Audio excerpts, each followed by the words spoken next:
Himpaudi Menyapa Indonesia. Kali ini Himpaudi akan menyapa Komisi Perlindungan Anak Indonesia dan mengapresiasi atas kerja luar biasa dari Komisi Perlindungan Anak Indonesia.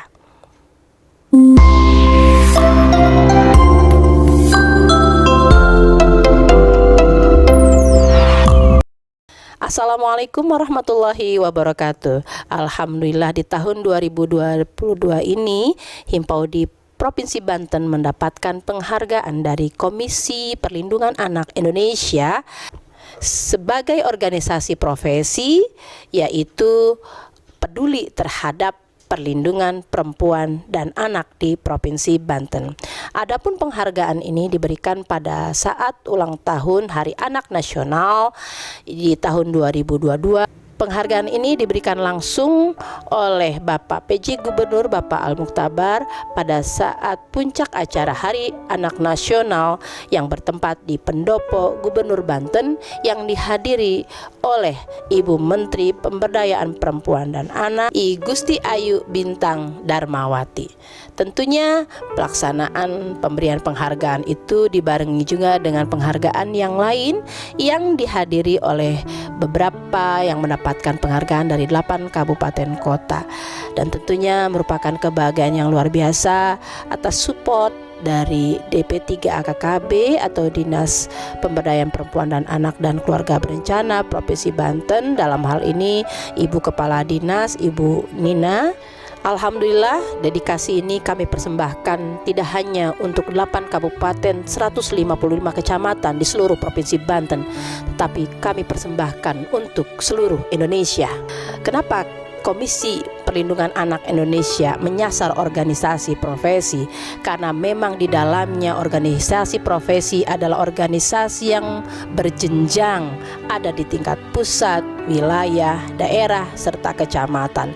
Dan tentunya sosialisasi terkait perlindungan anak ini menjadi penting karena Komisi Perlindungan Anak Indonesia tidak bisa bekerja sendiri, tetapi harus bergandeng tangan dalam rangka meminimalisir kekerasan terhadap perempuan dan anak di Indonesia.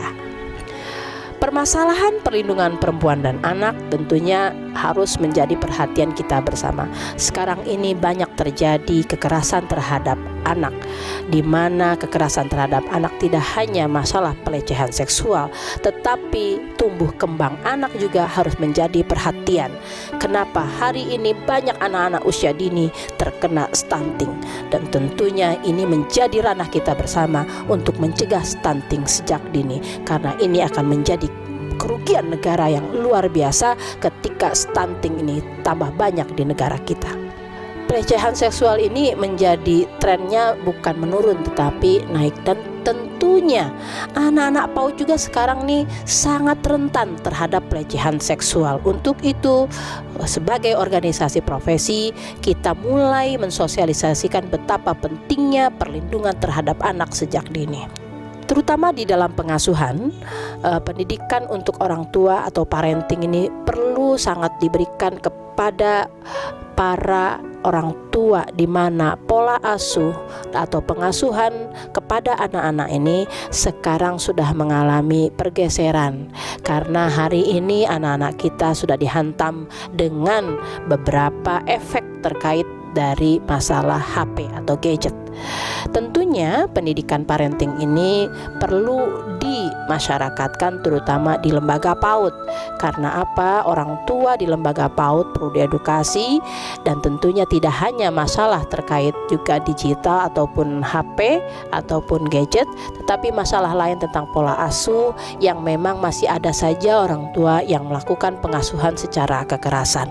Dan ini tentunya selain itu juga PAUD juga menjadi penting. Kenapa? Dalam masalah holistik integratif. Dalam Perpres nomor 60 tahun 2014 dikatakan bahwa PAUD holistik integratif ini menjadi penting. Karena apa? Pengasuhan, tumbuh kembang, pendidikan, dan gizi anak usia dini harus betul betul-betul diperhatikan sejak usia dini. Makanya teman-teman di seluruh Indonesia tentunya ada juga yang sudah melakukan secara kebijakan turunannya dari Perpres tersebut, yaitu mengenai peraturan gubernur terkait holistik integratif. Holistik integratif ini menjadi sangat penting karena memang dalam rangka menghantarkan anak usia dini atau generasi emas ini cerdas, baik secara fisik maupun psikis. Secara fisik terpenuhinya gizi anak usia dini sehingga kecerdasannya juga bisa terbangun. Secara psikis atau pengasuhan butuh sentuhan kasih sayang, butuh sekali stimulasi yang benar baik dari orang tua maupun para pendidik PAUD, di mana stimulasi yang bagus atau optimal sejak dini terkait aspek bahasa, baik moral, baik kognitif, baik sosial emosional maupun seninya dan motorik kasar maupun halusnya, itu kalau distimulasi dengan baik, pertumbuhan anak usia dini akan sangat optimal. Dan inilah yang disebut generasi emas yang berkualitas. Tentunya harapannya teman-teman organisasi profesi terutama Himpaudi, ini adalah tugas kita bersama menghantarkan para generasi muda, para generasi tunas muda kita ini menjadi generasi yang berkualitas, berakhlak mulia, dan tentunya cinta agama, bangsa, dan negara. Himpaudi menyapa Indonesia, intinya mengucapkan terima kasih kepada Komisi Perlindungan Anak Indonesia dan mengapresiasi apa yang sudah dilakukan sehingga anak-anak Indonesia semakin maju dan terlindungi. Himpaudi menyapa Indonesia, Himpaudi tetap jaya.